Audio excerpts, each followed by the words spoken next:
Discover unbeatable deals and convenience at your neighborhood Family Fare supermarkets. Score exclusive deals, earn rewards, join clubs, and clip digital coupons for extra savings all in one place. Our exclusive offers bring savings straight to your card. Explore a wide range of local products that support your community. With easy pickup and delivery options, saving time and grocery shopping has never been easier. Family Fare is all about making your grocery experience easy and affordable and your one-stop shop for all your grocery needs. Family Fare in your neighborhood. Capture life's moments like never before with Rockbrook Camera, Nebraska and Western Iowa's premier camera store since 1975. Rockbrook Camera is not just about selling you a camera. It's about helping you become a real photographer, recording your life and sharing it with others. Today's cameras are faster, easier to use, capable of shooting stunning video, and with film photography making a comeback, there's never been a better time to dive into the world of photography. Rockbrook Camera goes as fast or as slow as you want to go. You can try before you buy with camera rentals, or give that older generation camera in the used department a whole new journey. Find Rockbrook Camera, 1 block south of 168th and West Center in Omaha, 70th and Pioneers in Lincoln, and at rockbrookcamera.com. That's rockbrookcamera.com. Discover or rediscover your love of photography today at Rockbrook Camera. Great photography begins here.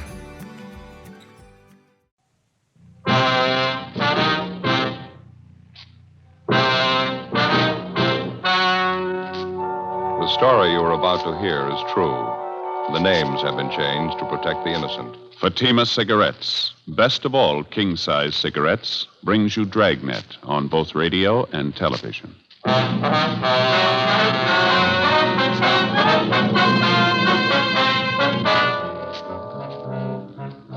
You're a detective sergeant. You're assigned a homicide detail. You receive a complaint about the owner of an apartment building. He signs leases for the apartments, and he threatens to kill the tenants if they move in. Your job? Investigate. Comparison proves Fatima quality. Yes, comparison proves Fatima quality. Compare Fatima with any other king-size cigarette. 1. Fatima's length filters the smoke 85 millimeters for your protection. 2. Fatima's length cools the smoke for your protection. 3. Fatima's length gives you those extra puffs, 21% longer than standard cigarette size. And you get an extra mild and soothing smoke, plus the added protection of Fatima quality. Definitely the best quality in its class, but the same price as the cigarette you're now smoking. In Fatima, the difference is quality. Buy Fatima in the bright, sunny yellow pack. Best of all, king-size cigarettes.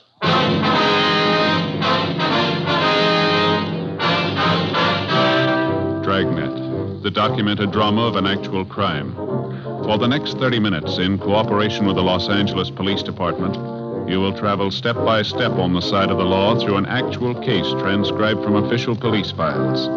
From beginning to end, from crime to punishment, Dragnet is the story of your police force in action. It was Wednesday, May 9th. It was hot in Los Angeles. We were working the night watch out of homicide detail. My partner's Ed Jacobs. The boss is Captain Lorman. My name's Friday. It was 6:47 p.m. when I got back to the Capitol Avenue Auto Court.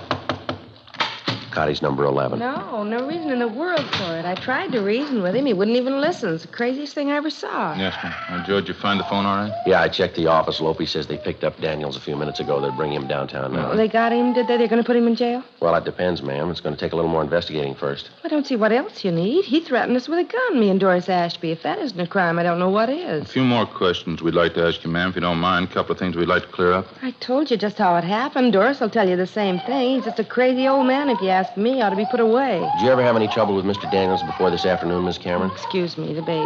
Yes, ma'am. What is it now, honey? Can't you sleep?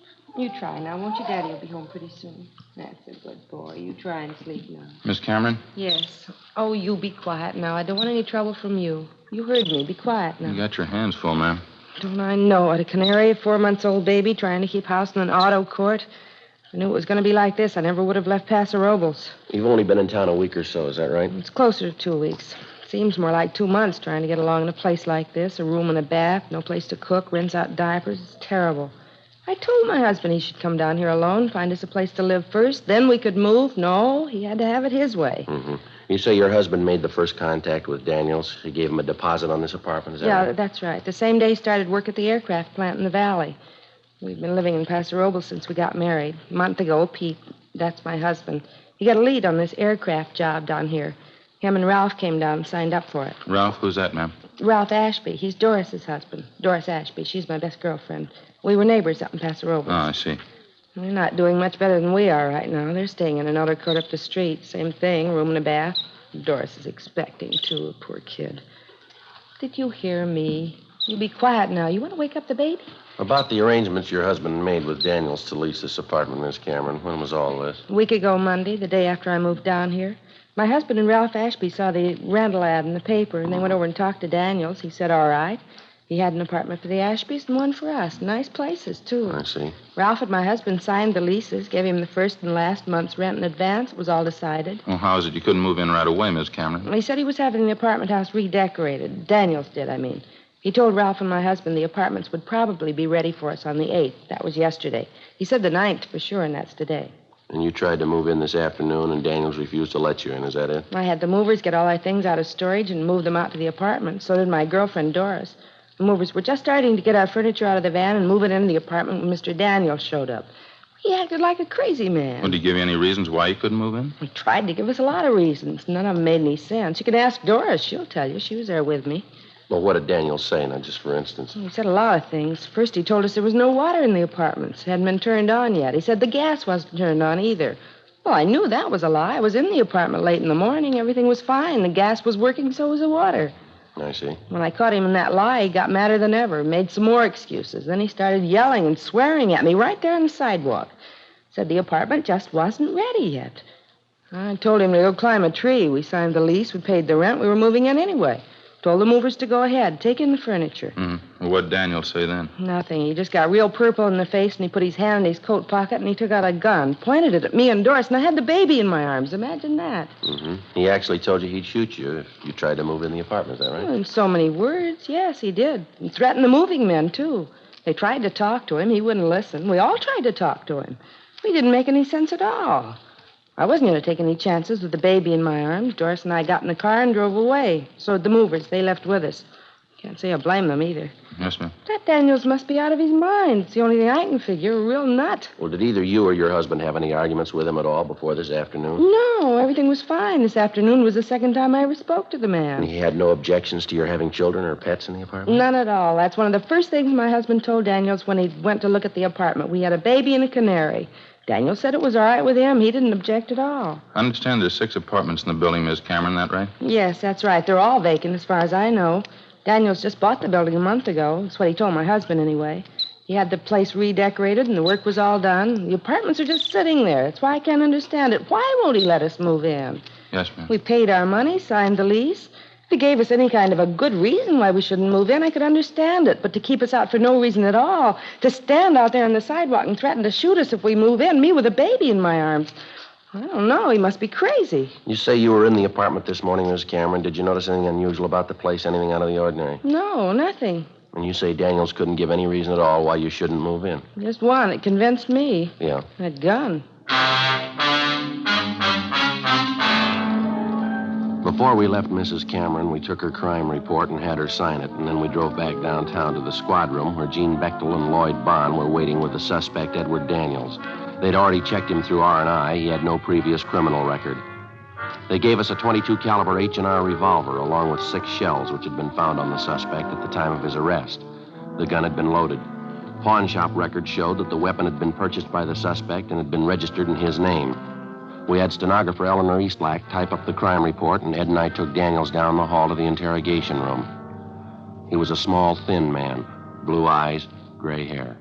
Don't know what all the fuss is about. I own the building. I can keep people out if I want to. Well, we saw the lease you signed with the Camerons. The other couple, too, they paid their rent. Why the sudden change of heart?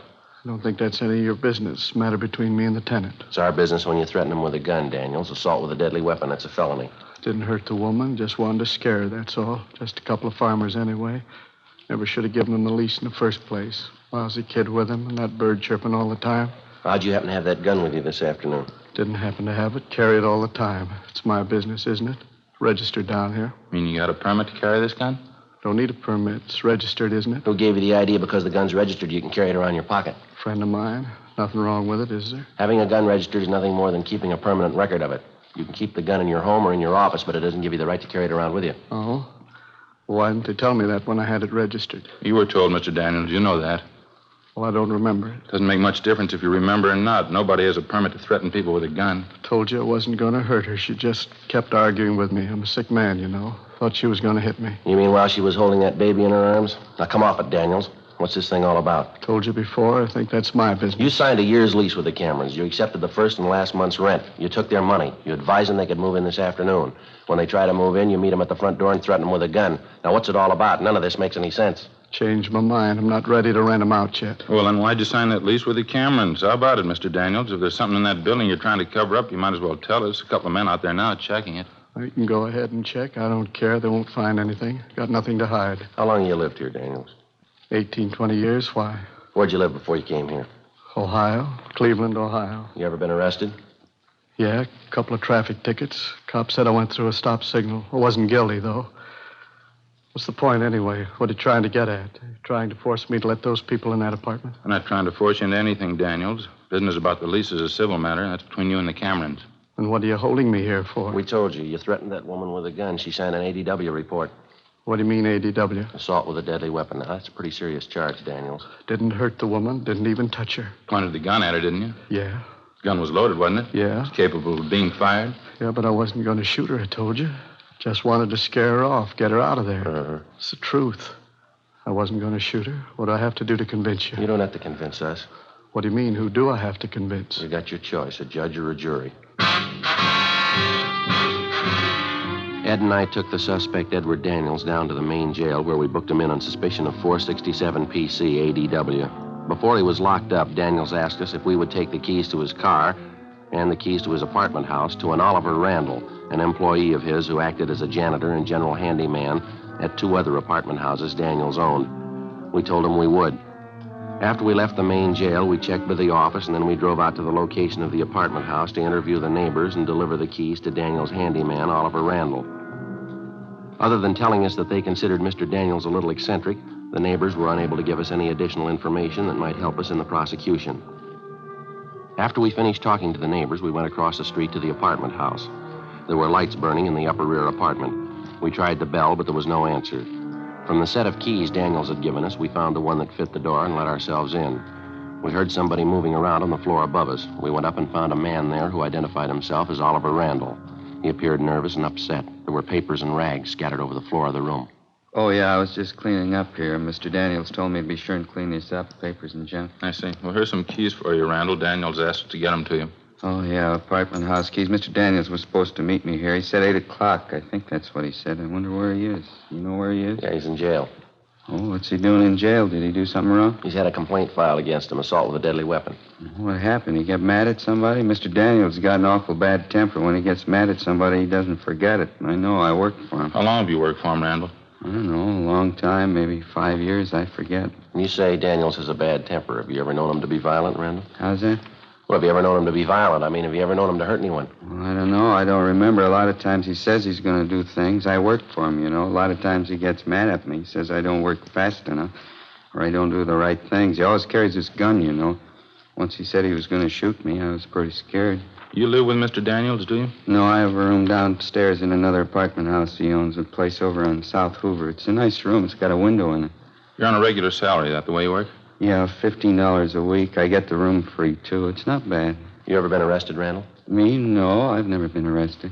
You ever been in the state hospital, any kind of an institution? No, I was up at Camarillo for a couple of years. I didn't like it too much. I came down here to live with my sister. She's dead now. She died about 4 years ago. She's the one that got me this job, you know. That's so? Oh, yeah. This isn't a bad job at all. Jobs are pretty hard to get now. That's what Mr. Daniels says. Real tough to get a good job now. That's why I do what I'm told. I better get on fixing up this place. Well, how'd all these rags and papers get here, Randall? The painters leave them behind? I don't know. I guess so. I guess somebody left them here. We understood the apartments were already cleaned up. They were ready to move into. What's that? I say we understood the apartments were all fixed up, that they were ready for the tenants to move right into. Oh, I don't know. I wouldn't know about that. Mr. Daniels takes care of renting the places. I just help him. I do what he tells me. Joe? Yeah? You notice that smell? Seems to be stronger out in the hall. Yeah, I think I do. How long's it been since the painters were working here, Randall? Do you know that? Painters? I don't know. A couple days, I guess. What's the matter? That's a pretty strong smell. Might be paint thinner, something like that. Don't you notice it? Oh, yeah, I've been wondering about that. I noticed it when I came in. It might be from upstairs, the attic. Painters were working up there, too, I think. Don't you think you ought to check it, see what it is? Mr. Daniels didn't tell me to. I guess I better, though. Smells pretty strong. I guess I better see what it is. Well, how do you get to the attic from here? Down the end of the hall, there's a stairway there. It goes right up into the attic. I'll show you. All right, fine. Yeah, smells like gasoline or something. All the apartments are vacant, that right? No one living in the building at all? Yeah, that's right. We go up the stairs here. Mr. Daniels had the whole place worked over. Nobody here at all right now. I guess they'll be moving in pretty soon. Going to be a lot of work. Got the other 2 apartment houses to take care of, and there's going to be this place. It's going to be a lot of work. Daniels hire anyone else besides yourself to help out with the work, I mean? No, I don't think so. Just me. I keep pretty busy. Here's the attic. Yeah, this must be where it's coming from. Yeah, it's strong enough to knock you over in it. The light switch is over here. Just a minute. Yeah, it's sure a mess. Papers, boxes, pile of old rags. That 5-gallon can there on the floor. Kerosene, huh? Yeah, it's just about empty, too. It's all spilled all over the floor. Mr. Daniels ain't going to like that. He's going to get mad. You usually keep this stuff up here, do you, Randall? I don't know. I guess it was with the painter's stuff. Those cans and things on the table there, I guess it got knocked off and spilled. Spilled all over the place, didn't it? Well, how come the painting crew didn't take their stuff with them when they left? All this equipment here. They're all finished with the job, aren't they? I guess so. You'd have to ask Mr. Daniels about that. They're all finished on the inside. I know that. They have the outside to do, though. Maybe that's why they left their stuff. Well, it's not a very safe way to leave it. Rags, papers, look here, kerosene spilled all over. You better get this place cleaned up first, don't you think, Randall? Well, I don't know. I sure wish Mr. Daniels was here. You won't let him know, will you? What do you mean, let him know what? Don't tell him I'll let you see the attic, huh? 9:35 p.m. Ed and I left the handyman, Oliver Randall, at his apartment house, went outside and got in the car. Neither one of us could find any explanation for it, but we both had a hunch there was something wrong with the setup. We drove to a neighborhood service station, called the office, and told them that we were going to stake the apartment house. We drove back and found a place to park where we could keep the building under surveillance without being seen. We waited. 10 p.m., 10:30, 11 o'clock. At a few minutes past 11, we saw Randall come out of the front door of the apartment, get in a blue sedan, and drive off. We followed him to an apartment building on West Pico and saw him enter a rear door. We waited. At 12:15 a.m., Ed got to a phone, called Captain Bernard at the business office, and notified him of our location. At 12:45 a.m., 2 men arrived to relieve us, and we briefed them on the facts. We drove back to the office, made out a 15.7 to Captain Lorman, and signed out. At 4 o'clock the next afternoon, we reported back in for work. We checked the book and found a message that the suspect, Edward Daniels, had been released from jail that morning on a writ, bail $2,500. The writ was returnable Thursday, May 10th. There was also a message in the book for us to contact Daniels' attorney, Richard Tiernan. Ed put in the call. Yes, sir. Uh-huh. I see. What's that? Yeah, I know. All right, Mr. Tiernan. Yeah, thank you. Goodbye. You were right, Joe. What do you mean? Daniels' lawyer wanted to know how serious the charges are. He says Daniels is pretty upset. Seems he had some trouble lately. His insurance company. What's the matter? You have an accident? The insurance company doesn't seem to think it was an accident. Happened 2 months ago at an apartment house over on South Union. Yeah. Burned down.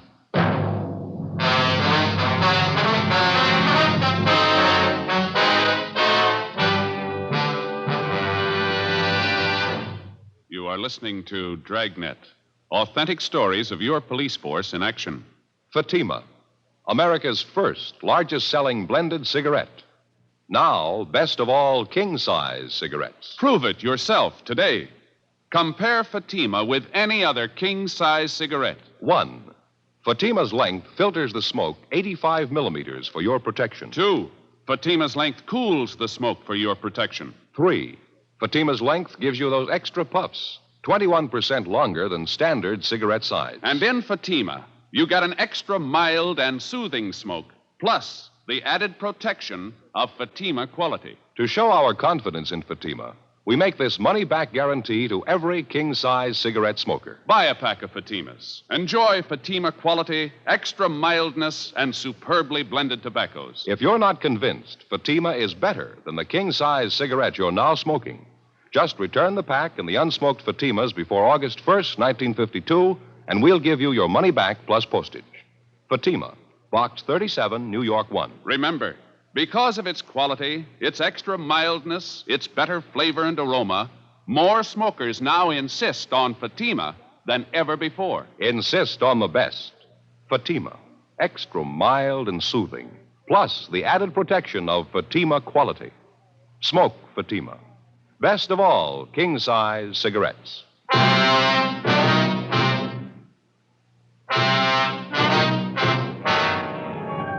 Thursday, May 10th, 4:30 p.m. We contacted the fire department's arson squad to find out if the fire at Daniel's apartment house on South Union Avenue 2 months before was under investigation. After checking back, they told us investigators from the arson squad had found a large amount of kerosene to be present in some of the burned timbers found in the debris after the fire was put out. They said that Mr. Daniels had admitted after the fire that the apartment building had been recently redecorated and that kerosene, paint, and other inflammables had been stored in the attic of the building. Ed and I contacted the insurance adjuster handling the case, a Snyder Peebles, and he told us there wasn't any doubt in his mind that the fire at Daniel's apartment house 2 months before was of incendiary origin. But he said so far the investigators were unable to prove it. The one thing that seemed to puzzle him was if Daniels planned on burning down the building, why did he go to the trouble and expense of redecorating first? Well, as soon as it was dark, Ed and I drove out, relieved the men on stakeout at the apartment house on West Pico, where the handyman, Oliver Randall, had his room. They reported no unusual activity during the day.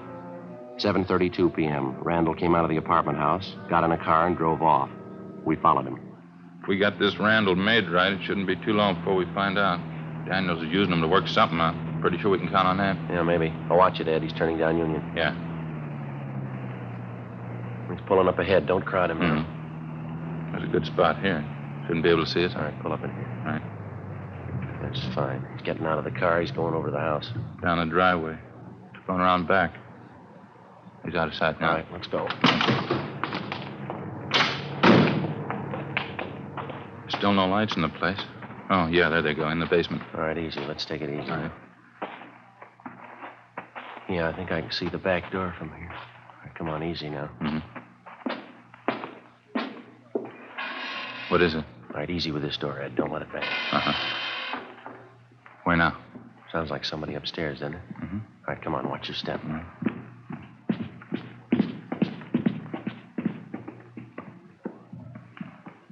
Come on, next floor up. Yeah.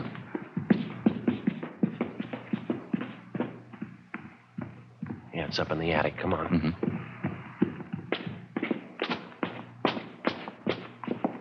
All right, come on. Through this door. Back in the corner, Ed. I see him. All right, hold it, you. What's the matter? There's a fire, Ed, over in the corner. I'll get it. Hold on to him. Right. Well, don't put it out. You need any help, Joe? You getting it all right? No, I'm getting it all right. Just a minute. There, I got it. Okay. You want to get the lights? I got them. All right, Randall, what's the story? He told me to do it. He told me to come back tonight and burn the whole place down. Who told you? He said, Ollie, you go back to the place, to the attic, light a match, that's all, and then get out. Mr. Daniels, that's just what he said. Daniels told you to do this? He told me just light a fire and nobody'd know. He said there wasn't going to be any trouble. No trouble at all. Well, it gives you the edge, doesn't it? No trouble, he said. Yeah, well, next time you see him, you can call him a liar. 8:50 p.m. After making sure that the place was secure and that there was no danger of fire from the recent arson attempt, Ed and I took the suspect, Oliver Randall, outside and put him in the car where we questioned him. He made no attempt to disguise the fact that he had been directed by his regular employer, Edward Daniels, to commit arson by setting fire to the attic of the apartment house. In addition, he told us that Daniels had threatened him with bodily harm if he refused to obey the order and set fire to the building. He had this gun, you know, Mr. Daniels did. He always had it with him. I was scared of it, I don't mind telling you. Well, he threatened to kill you if you didn't do what he wanted, that it? Yeah, I guess so. He used to get mad a lot of the time, and he had this gun. He always had the gun. He'd get mad at me and tell me he was going to shoot me. I'm afraid of guns. How about the fire at the other apartment house, Ollie, the one over on South Union Avenue? Yeah, that was a big fire. Did you start that one? Daniels told me there was nobody living there. He said nobody'd get hurt. Nobody did get hurt, did they? Did you start the fire? Yeah, I guess so. I guess I did. Mr. Daniels tell you to do it? He said it was his building. He owned it. He could do anything with it he wanted to. I didn't want to do it. He told me I'd have to. He said he'd hurt me with that gun, and he said he'd fire me, too. I didn't want to lose my job. You knew you were doing wrong, didn't you, Ollie? Well, I guess I did, yeah. What could I do, though? I didn't want to lose my job. Good jobs aren't too easy to get nowadays. You know that. Where's Mr. Daniels now, do you know? You're not going to tell him what I told you, are you? He said not to say anything about it. He said nobody believed me anyway. Nobody. He said he'd tell everybody I was a liar. Said they'd believe him before they'd believe me. Well, where's Daniels now? If I tell you, you won't let him hurt me, will you? No, we won't let him hurt you. You're going to have to help us out, though. What do you want me to do? I'd like to find out where Daniels is first. He's in a movie over on Pico by his house. He's waiting for me. You mean he's waiting for you in the show? See, in the center section, 10 rows from the back. He's waiting for me now. Well, how's it you're supposed to meet him there? I don't know. He said if anybody wanted to know where we were tonight, this would prove we didn't start the fire. We were at the show. I was supposed to start the fire and then go to the show and meet him, 10 rows from the back, the center section. You want to show us where this movie is, Ollie? Yeah, okay. Mr. Daniels won't tell you anything. No, he's going to be mad. He won't tell you anything. Well, that's where we need your help, Ollie. What do you mean? We'll let him tell you. 9:44 p.m. Ed and I, along with the suspect, Oliver Randall, drove to the movie house on West Pico. On the way, we explained to Randall what he was supposed to do. 9:55 p.m. We parked our car half a block from the movie house, bought 3 tickets, and went inside. The feature picture was still on. There wasn't much of a crowd. We sent Randall down the aisle ahead of us and watched him move into the 10th row and sit down next to somebody. Ed and I followed him down and found seats in the row directly behind him. We recognized the man sitting next to Randall as Edward Daniels. Hello, Mr. Daniels. I did it just the way you told me up in the attic. It was okay. Nobody saw you? You didn't have any trouble at all? No, it was okay. I don't feel so good about it, though. What do you mean? What are you talking about? I don't know. Maybe somebody might find out. Don't you think we'd get in trouble if they found out? You just keep your mouth shut. I'll attend to that. Nobody's going to find out. All right, Daniels, you mind coming outside? We'd like to talk to you. What are you doing here? Come on, we'll talk outside. What's this all about? We'll let you tell us. All right, what do you want? You arresting me? That's right, mister. Why? What's it supposed to be this time? Think you know, arson, conspiracy. Caught Randall here, caught him right in the act. He told us the whole story. What? Ollie? What story? What is this? I told you I didn't want to do it, Mr. Daniels. I told you we'd get in trouble.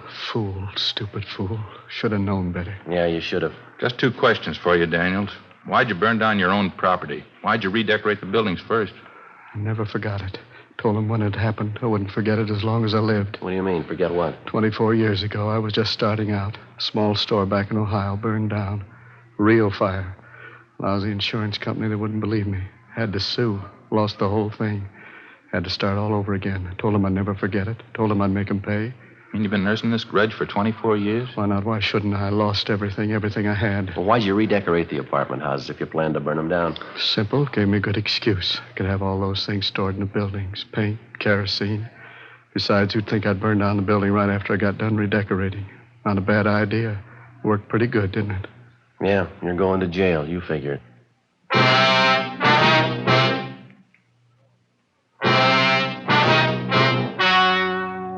The story you have just heard was true. The names were changed to protect the innocent. On August 18th, trial was held in Superior Court, Department 86, City and County of Los Angeles, State of California. In a moment, the results of that trial. And now, here is our star, Jack Webb. Thank you, George Fenneman. Friends, comparisons are often very helpful in modern police work. Now, for instance, a suspect may be identified by comparing his M.O. or method of operation with the known facts of a case. Comparisons are important to you in choosing your king-size cigarette. Compare Fatima for quality. You'll find Fatima's length filters the smoke 85 millimeters for your protection, cools the smoke for your protection. Fatima's length gives you those extra puffs, 21% longer than standard cigarette size. And you get an extra mild and soothing smoke, plus the added protection of Fatima quality. Buy Fatima. I'm convinced that you'll agree Fatima is the best of all king-size cigarettes.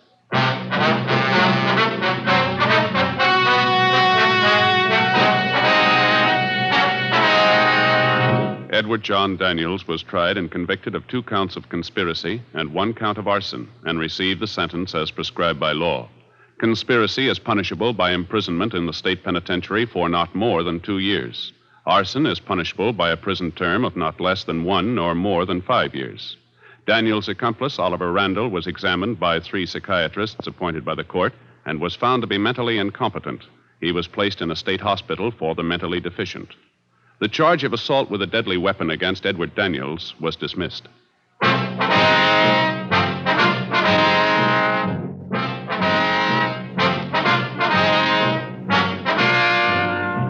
You have just heard Dragnet, a series of authentic cases from official files.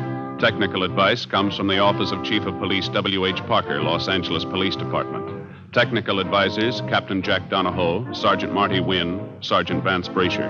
Heard tonight were Barney Phillips and Vic Perrin. Script by Jim Moser. Music by Walter Schumann. Hal Gibney speaking.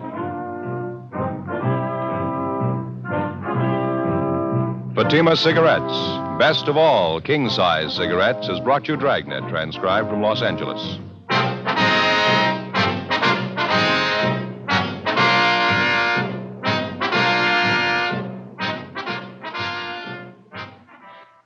Now, it's Counter Spy on NBC.